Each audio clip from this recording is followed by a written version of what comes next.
I didn't think we'd be doing this for a while, and it may well prove to be that we've jumped the gun anyway and are doing it too soon. But there are 2.5 stories combining to form the first question of the day. One involves Ursula von der Leyen, the European Union chief, the president of the European Commission, technically, to give her proper title, suggesting that the United Kingdom could be on a path to rejoining the European Union. It's an event in Brussels on Tuesday night. She admitted that European leaders had goofed up over the departure of Britain and suggested that the younger generation could and would fix it. Listen to her language. It's so interesting to hear how different it is from the language of warfare and toxicity that is so often adopted by people who dragged us out of the European Union and turned us into the first population in the history of humanity to impose economic sanctions on itself. She simply said, you have to fix it. We goofed it up. You have to fix it. So I think here too, the direction of travel, my personal opinion, is clear.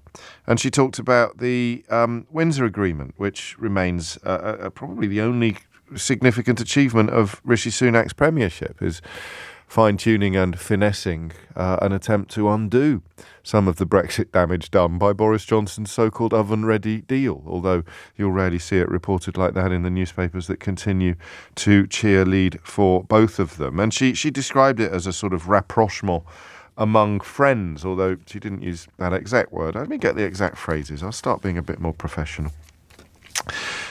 Described the signing of the Windsor Framework, which of course amended the Northern Ireland Protocol, as a new beginning for old friends. Is that mad, isn't it? It really is. I don't know which one you'd choose. Who would you choose as a sort of standard bearer for leaving?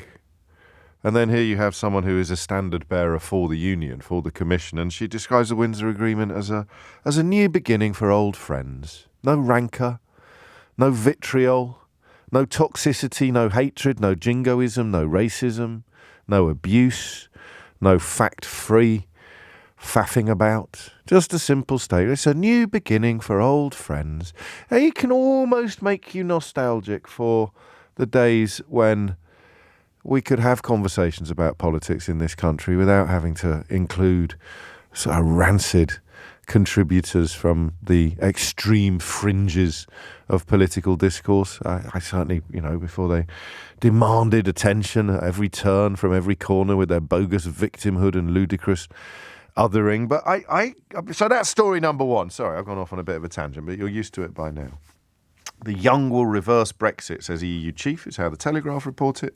The Times.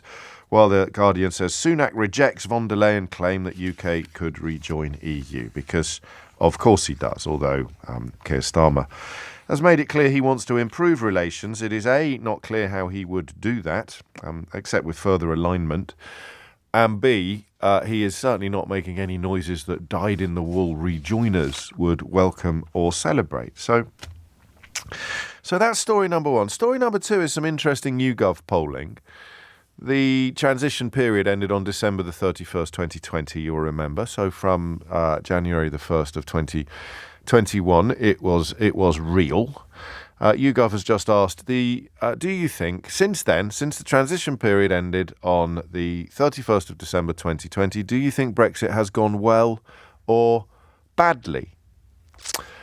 And 12% currently think it's going well, which is lower than the 15 to 20% of a population that you could normally rely upon to support a fascistic uprising. The 15 to 20% of the population that are being chased constantly by the various parties run by various sort of Faragist organisations, or the fella off Lewis who wasn't Lewis, or all of these parties all fighting for the same corner of the population. So 2%, and I mean, who the hell is in the 2% of the population that thinks Brexit is going well, apart, of course, from the editor of the Times, the editor of the Daily Mail, the editor of the Daily Telegraph, and almost all of their columnists.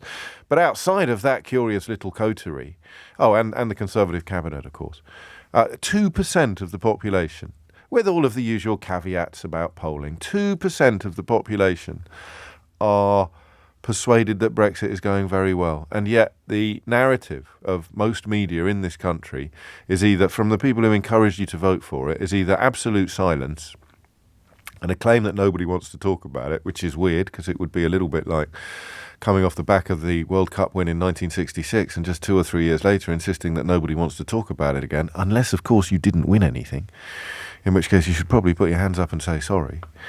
So 2% of the population who think it's going very well, and 10% think it's going fairly well. The figure for going badly, fairly badly 25, very badly 36, and then a few don't knows in the mix as well.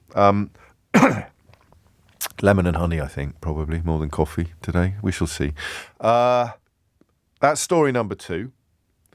So von der Leyen, sorry, not Leyen, von der Leyen, thank you for correcting my pronunciation, pedants.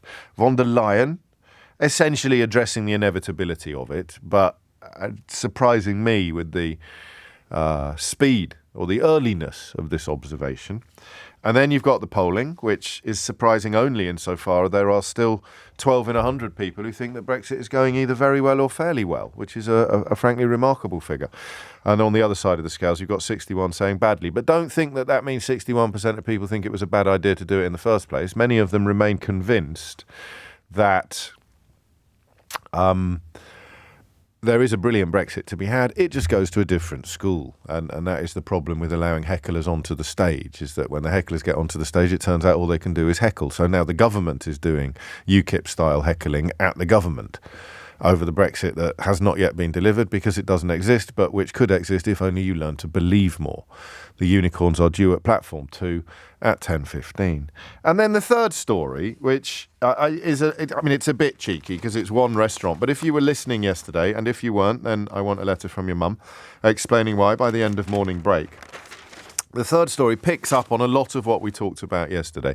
Yesterday, if you weren't listening, we picked up with the vacancies. I tried to look at the madness of Conservative immigration policy as they're constantly insisting that we need fewer people coming to this country, even as we learn every day about growing vacancies in various sectors. I mean, pretty much in all sectors. Is there a single sector in this country that's oversubscribed, do you think, where there are more applicants than there are jobs? I don't know. That's not a question for you to answer today. It's just a question about why we're having a simultaneous conversation about how awful it is that so many people are coming here and how awful it is that so many bosses can't fill vacancies. And we talked yesterday to people from the hospitality sector, to people from the industrial sector, to people from the veterinarian. We spoke to a veterinary surgeon down in Brighton, struggling to find staff. And that's a recurring theme, oddly, vets. And the protected sectors, the shortage sectors, include now what you might loosely describe as middle-class professions, architects, engineers, veterinary surgeons. So there's shortages everywhere, and yet the government remains dedicated to complaining about people coming here. And it is Yotam Ottolenghi today, the celebrity chef. Celebrity chef is such an odd phrase. He is a chef who happens also to be famous because he's such a good chef and he writes brilliant books. He's told The Atlantic that Brexit has led to a dearth, a much slower influx of Europeans coming to work with us. Jacob Rees-Mogg last week, I don't know whether you picked up on this, told the fruit farmers of Herefordshire and elsewhere to essentially pack up and find something new to do. Why do we need fruit pickers to come here when we can just buy cheaper fruit from places like China?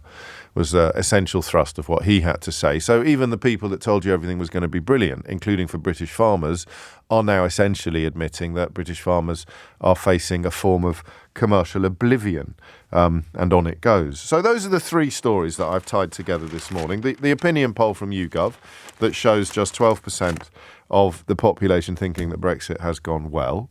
The intervention from, and it's not an unprompted intervention, she was simply answering questions, so we can steer clear of any misogynistic or jingoistic abuse of Ursula von der Leyen, please. So she was asked a question about Brexit and pointed out that relations continue to improve after their near collapse under Johnson and David Frost, and after some of the damage done by their ludicrous Brexit trade deal had been undone by the Windsor Agreement, which she described as a new beginning for old friends. That's story number 2. And a sense that the young will reverse it and that the course towards realignment or indeed reunion. Reunion's a nice phrase. Reunion's even a nicer phrase perhaps than rejoin, was fairly clear. And then the third bit, the continuing problems that we all are aware of, unless you've got your head up your backside, then you will be aware that any employer in this country, whether they're running a care home or a veterinary surgeon, a veterinary surgery is struggling to find staff. Restaurants closing, some of the most famous restaurants in the country running either close to calling it a day or shutting down for service, not doing lunchtimes on Mondays or Tuesdays, whatever it might be. Hugely, Jim says, oversubscribed areas. Podcasters, James. That is one profession where there is absolutely no shortage of applicants. You're right. Everyone I know's got a podcast now. Yeah, in fact, the cool people, it's like my new book. What you want to do, that a very rare unsigned copy of my new book is the same as finding someone who works even adjacent to the media who hasn't got a podcast. So there you go. And Matthew adds to the list on a similar theme, YouTube influencers. There doesn't seem to be any shortage of them. But you are not taking my question seriously. Well, you are, because I'm not asking that particular question.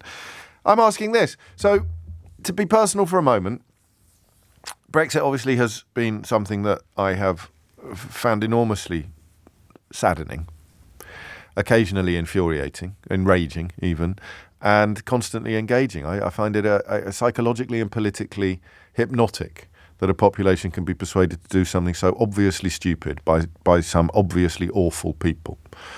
But I always have contempt for them, the con men, not the conned. Compassion for the conned, always compassion for the conned. Contempt for the con men, the broadcasters, the newspaper editors, the politicians, compassion for the conned, who had little choice but to swallow it all. Okay? Daniel Hannan yesterday, very much one of the con men in chief, complaining about the Elgin Marbles story on the grounds that it would somehow prioritise nationalism over European community and cooperation. Just run that by me again. A senior Brexiter complaining that the Greeks, in pursuit of the return of their national treasures, were prioritising nationalism over international or European cooperation or community. Happy days, eh? Happy days. So, contempt for the con men, compassion for the conned. There it is. I thought we were at least 2 electoral cycles away from anyone even raising the spectre. And I have a suspicion that when it is raised, it could be the Conservatives that do it. It could be the post, if they lurch to the right after the next election, the return to the centre, at some point it's just going to become inevitable. And there is absolutely no guarantee that it would be the Labour Party, as opposed to the Conservative Party, that broke ranks first. It could easily be a new and as yet almost inconceivable iteration of the Conservative Party that simply says, with its traditional reputation for pragmatism and economic responsibility restored, simply says it is absolutely absurd not to be in the single market, which is simply true. But here's the question. Is it going to happen sooner rather than later? I'm very much on the side of later. I would say 20 years. Simply because of the toxicity of domestic politics. But a lot of people have pointed out to me that there is going to be a population shift. You know, I'm not being brutal, I'm certainly not celebrating it, but people who are proven to be more likely to have voted for Brexit are going to pass away. They are going to shuffle off this mortal coil. And young people, particularly those who didn't have a vote in 2016, are overwhelmingly aware of the advantages of reunion. So as the dust settles, as we move on, as the wheels turn, as the world turns, those of us who, through a combination perhaps of caution and be careful what you wish for, do you know what I mean? Like caution and optimism management. I'd love to sit here and say, I'd love to have sat here and said, for the last few years. Ranjit says, please add fish and chip shops to your list of businesses that will be shutting down due to Brexit. And Ranjit's in Albury. They already are, of course. I would love to have sat here for the last few years saying, oh, it's going to happen. It's just start the clock. Tick tock, tick tock. We'll be reunioning any minute now. And I haven't done that. I haven't bought that at all. I've been very much of the view, I think partly through pragmatism and partly through optimism management. I don't want to let myself believe that it is possible because there have been so many disappointments electorally and politically over the last few years for people who aren't jingoistic or stupid and or conned, of course. And yet, today, just a little glimmer, a tiny little glimmer, a little spark. Maybe it will be sooner rather than later. And I don't know what I mean by that. I can't put technical terms on sooner or later, but I can tell you that Chris is the first person in Idiot's Corner today. He says, James, you're essentially saying that British businesses can't survive without importing cheap labour. How is that ethical? Well, as I explained yesterday, Chris, welcome to Idiot's Corner. Before we left the European Union, it was actually against the rules to offer jobs at below the going rate for homegrown workers to workers from overseas. But since we left the European Union, that 20% reduction in the offer from the going rate for people who are already here has been enshrined in law. And in fact, I don't know how much attention you've been paying, but the entire conversation yesterday among the Tory party was about repealing it.